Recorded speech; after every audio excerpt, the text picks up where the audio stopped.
Assalamualaikum warahmatullahi wabarakatuh. Halo teman-teman, di dunia ini ada satu hal yang selalu dilakukan oleh semua orang, baik sejak bayi, anak kecil, remaja, dewasa hingga tua. Hal itu adalah belajar. Belajar itu gak mengenal waktu, gak juga mengenal umur, baik di sekolah, kuliah, tempat kerja, sampai tua sekalipun, semua orang harus tetap belajar, harus terus belajar. Karena belajar itu juga bisa mendewasakan kita.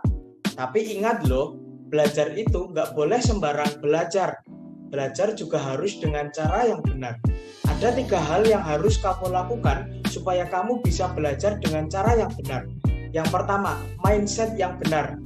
Sama seperti ketika kamu sebelum berolahraga, kamu juga harus melakukan pemanasan dulu nih. Sama juga dengan belajar. Sebelum belajar pun, kamu harus ada yang dipersiapkan terlebih dahulu, yaitu mindset atau cara berpikir kita. Pikiran kamu harus dibenarkan dulu nih. Bagaikan gelas kosong yang siap menerima, bagaikan spons yang siap menyerap, pikiran kamu juga harus terbuka. Jangan belum apa-apa udah antipati duluan.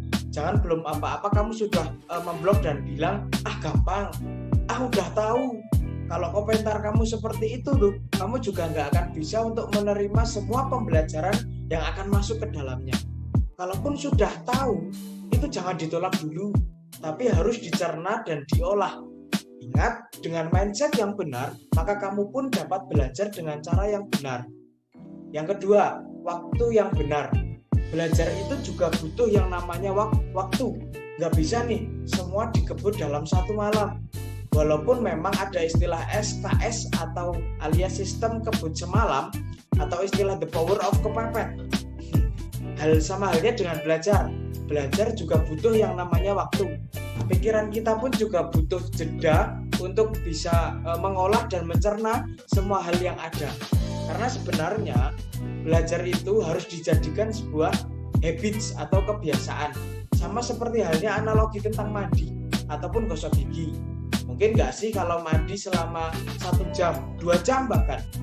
Nah nanti habis itu kamu nggak akan mandi lagi selama 1 bulan. Pasti rasanya risih. Atau mungkin, saya kan udah gosok gigi nih selama setengah jam. Habis itu saya nggak usah gosok gigi lagi nih selama 1 minggu mungkin. Nggak mungkin juga. Pasti rasanya risih, pasti rasanya aneh banget. Sama halnya dengan belajar. Belajar juga harus seperti itu. Harus dijadikan sebagai habit. Jangan sampai, hari ini kan saya sudah belajar terus-terusan 10 jam mungkin. Habis itu, tinggalin aja deh, nggak perlu belajar lagi. Jadinya kan nggak efisien. Ingat, belajar itu sekali lagi harus dijadikan sebuah habit atau kebiasaan. Seperti mandi, seperti gosok gigi. Sehingga kalau ada hari di mana kamu tidak mandi atau nggak gosok gigi, rasanya ada yang kurang ya, kok nggak enak ya. Belajar juga harus seperti itu. Ketika belajar sudah menjadi kebiasaan, sehari aja kamu nggak belajar, pasti kamu akan merasa kok risih ya, kok ada yang kurang ya, seperti itu. Yang ketiga, lingkungan yang benar. Ada orang yang suka ketenangan dalam belajar, harus tenang banget. Bahkan ada suara nyamuk lewat saja, mengganggu konsentrasi nih. Tapi ada juga orang yang suka belajar dengan menggunakan musik rock, musik klasik, pop, atau bahkan dangdut. Bebas, apapun itu, yang penting adalah kamu tahu yang mana yang membuat kamu bisa lebih efektif dalam belajar. Ada juga nih orang yang suka belajar sendirian. Ada juga orang yang suka belajarnya berkelompok, biar ada temennya katanya. Atau biar ada yang diajak diskusi katanya. Boleh-boleh aja, nggak ada salahnya.